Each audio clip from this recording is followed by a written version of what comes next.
네, 기술적 분석입니다. 시장 상황 한번 살펴보도록 하겠습니다. 자, 나스닥 같은 경우에 지난주 1.3% 상승이 나오면서 상당히 시장에 어떻게 보면 헷갈리는 움직임을 주었다고 볼 수가 있습니다. 자, 왜냐하면 단기적으로 만들어졌던 추세에 따라서 단기평을 주가가 하방 돌파한 이후에 일주일 내내 하락하는 움직임이 나오던 상황에서 많은 사람들이 더 낙폭을 키우는 음봉이 나오지 않을까라고 생각하던 타이밍에 오히려 반대 방향으로 돌려버렸기 때문에 이 부분에 있어서 많은 투자자들이 그럼 앞으로 올라가는 것인가 내려가는 것인가에 대해서 의문을 가질 수 있는 그러한 상황이 되었다고 생각이 됩니다. 자, 이럴수록 원칙적으로 대응을 하는 게 중요하다라고 개인적으로 생각을 하고 있어요. 즉 21선 자체는 살아있는 상황이기 때문에 상승 추세가 여전히 존재를 하고 있다고 볼 수가 있습니다. 그리고 여기에 더해서 단기적으로 최근에 만들어진 추세가 지금 이렇게 자리를 잡고 있는 상황이에요. 그러면 시장이 올라가기 위해서는 일주일 내내 맞고 떨어졌던 이 추세 자체를 돌파하면서 반대 방향으로 돌려놓는 움직임이 중요한 구간이라고 파악을 하고 있습니다. 그럼 이 움직임이 과연 나올 수 있는지를 유의 깊게 봐야 되는 부분인 것이고, 다음 주 월화수 시장에서 지금 보여지는 이 상단의 추세를 돌파하는 움직임이 나와준다면, 자, 기존의 추세를 살려가면서 이렇게 조정의 움직임으로 마무리가 될 수 있는 에너지가 생긴다고 볼 수 있을 것 같아요. 저는 개인적으로 전체 영상에서 아직 매도하긴 이르다,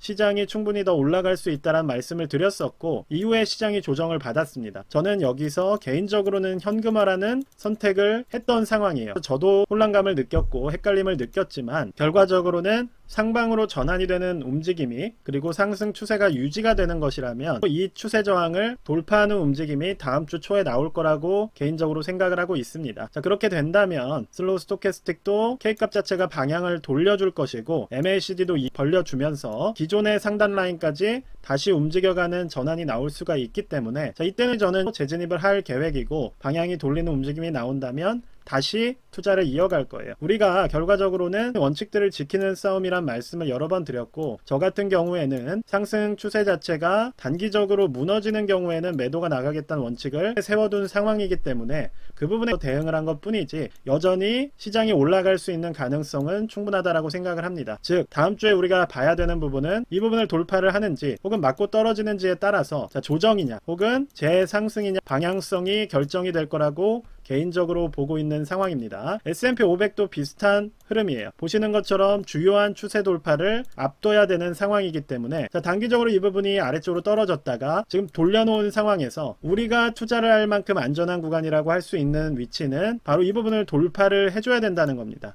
전 고점을 돌파해주는 흐름이 나와야 들어갈 수가 있는 것이고, 만약에 아래쪽에서 움직이거나 하방으로 꺾이게 된다면 결국 큰 조정이 나올 수 있는 더블탑이 되는 거예요. 더블탑 구간이 잡히게 되면 이후에 하락폭은 클 수가 있기 때문에 그러한 부분들을 우리가 염두하면서 봐야 되는 중요한 변곡점이라고 이해를 해주시면 될 것 같습니다. 자, QQQ도 동일한 흐름이에요. 보시는 것처럼 단기적으로 잡혀있는 이 추세 흐름, 그쵸? 이번 조정이나 반등을 통해서 잡혀있는 이 추세가 돌파를 해줘야 우리가 이 추세를 이어간다고 볼 수가 있는 것이고, 5일선과 21선이 줄어들어 있던 이격도를 다시 벌려주면서 MACD를 확산 상태로 바꿔놓을 수가 있다는 겁니다. 그 움직임은 다음 주 월요일에 나와줘야 되는 움직임이기 때문에 그 움직임에 따라서 한 주 동안의 대응 방향을 결정할 수가 있다는 거예요. 다만 이전처럼 조정이 금방 나올 수도 있기 때문에 최근 같은 시점에서는 스윙 투자를 접근을 하시면서, 자, 일주일 정도의 보유로 이득을 챙겨가는 10% 정도의 이득을 챙겨갈 수 있는 흐름이기 때문에 그러한 투자 방식을 지금은 채택해 주시는 게 적절한 투자 방식이라고 보고 있습니다. 반도체 섹터 같은 경우가 지금 시장의 헷갈림을 더 키우는 원인이라고도 생각을 하는데, 급격한 하방 추세가 있었어요. 이렇게 꺾이는 모습이 빠르게 나왔기 때문에 시장 에너지가 좀 부족하다라는 인식을 많은 사람들이 가져갔을 수가 있습니다. 자, 그런 상황에서 지난주 금요일 앞서 말씀드린 이 단기 추세 라인을 살짝이나마 올라서는 모습이 나왔기 때문에 지수들이 다음 주에 반등하는 걸 확인하시게 된다면 그때는 당연히 반도체 지수 같은 경우에도 상승으로 전환할 수 있는 움직임이 나올 수 있다라고 말씀을 드릴 수가 있을 것 같아요. 중요한 것은 다음 주에 앞서 말씀드린 단기적인 추세 라인을 주요한 지수들이 돌파를 하는가 혹은 돌파를 하지 못하는가에 따라서 그 하위의 반도체 지수라거나 개별적인 종목들도 방향성을 정할 수 있다라는 겁니다. 그럼 그 방향성이라는 게 정해졌을 때는 다시 재진입을 해야 되는 것이고, 반대로 하방으로 방향성이 정해지게 되면 손절이 나가는 것이 안전하다라는 거예요. 물론 잦은 거래가 좋은 것은 아니지만 이전에 보시는 것처럼 길게 올라가던 이러한 추세 라인이 2-3일 정도만 하방에 머무르고 바로 회복을 했다라고 한다면 이번에는 거의 5일 가까운 하방 라인을 만들었고 이평 라인 자체를 이렇게 꺾었기 때문에 저 같은 경우는 위험하다라는 판단에서 현금화가 나갔던 상황이에요. 자, 그런데 말씀드린 것처럼 이 부분을 다시 진입하면서 방향을 돌린다고 한다면 그때는 원칙 투자를 하는 한은 재매수가 들어갈 수 있다는 겁니다. 그렇게 우리가 대응을 해야 하는 것이고, 재매수가 되었을 때는 전체적인 기술주는 전고점이 또 하나의 저항이 될 수가 있기 때문에 긴 흐름이라기보다는 이 구간 일주일 정도의 5에서 10% 정도의 구간을 스윙적으로 접근할 수 있는 기회가 될 수 있다는 것이고, 반도체 섹터 같은 경우는 그 폭 자체가 상당히 크기 때문에 돌파해서 시장이 같이 올라가는 와중에 오히려 큰 상승폭이 나올 수가 있다는 겁니다. 그래서 반대로 오히려 숏을 성급하게 들어가신 분들이 있다고 한다면 빠르게 계좌가 녹을 수가 있기 때문에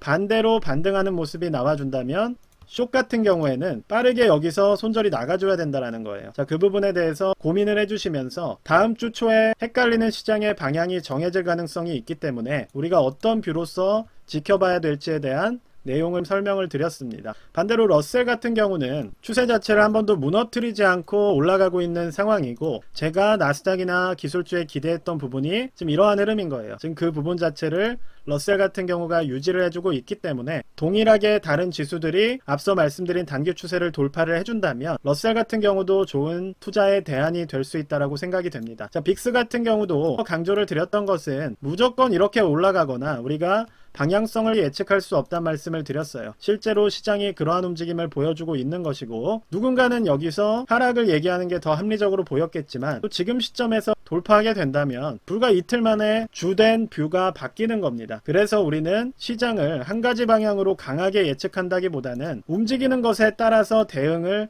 해야 된다라는 거예요. 그리고 지금은 그 대응 자체가 상당히 변화무쌍하게 움직이는 구간이기 때문에 난이도가 상당히 높은 시장이다 라고 생각할 수가 있는 것이고, 이러한 시장일수록 비중을 조절하는, 그러니까 예를 들어서 현금을 한 40% 정도는 남겨두고 투자를 하시는 게 오히려 리스크를 줄일 수 있는 방법이라고 생각을 하고 있습니다. 냉정하게 말씀을 드린다면 예를 들어서 이란과 이스라엘이 전쟁을 할 수 있다라고 생각해서 석유 같은 곳에 들어가 계신 분들이 있을 것이고, 혹은 시장이 하락에 배팅할 수도 있겠지만 또 시장은 이렇게 빠져버리는 움직임을 가져가기도 하고 이 낙폭 자체를 벌려버릴 수도 있는 겁니다. MACD나 슬로우 스토캐스틱을 보더라도 더 빠질 수 있는 여지를 만들어내고 있기 때문에 우리가 그러한 원론적인 것들에 있어서 시장을 먼저 예측하려고 하기보다는 대응을 하시는 자세가 조금 중요한 시장인 것이고, 특히나 엔비디아 같은 개별주를 살펴보더라도 누가 봐도 여기서는 상당히 위협적인 모습이었습니다. 왜냐하면 개파락이 나온 상황에서 지금 21선에 딱 음봉이 걸쳐있던 상황이었기 때문에, 그리고 여기까지만 우리가 MACD를 봤다고 한다면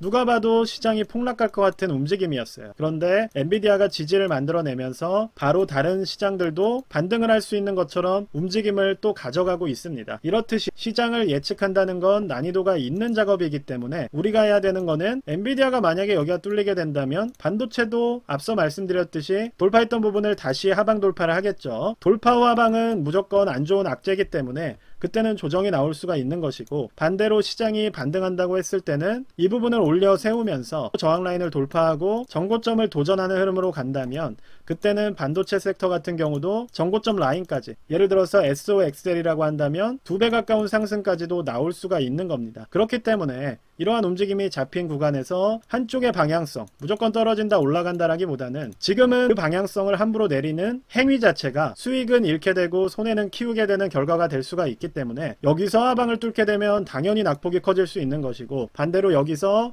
상승 추세로 돌려버리게 된다면 수익을 볼 수가 있겠죠. 중요한 위치라는 것을 이해를 해주신 상태에서 다음 주 시장을 지켜봐 주신다면 지금 같은 구간에서는 원칙적으로 지지를 해냈다면 투자를 하고 저항을 맞았다면 수익 실현이나 손절을 해주는 움직임들을 가져가 주시는 게 필요한 시장이란 말씀 드리면서 오늘 영상은 마무리하도록 하겠습니다. 감사합니다.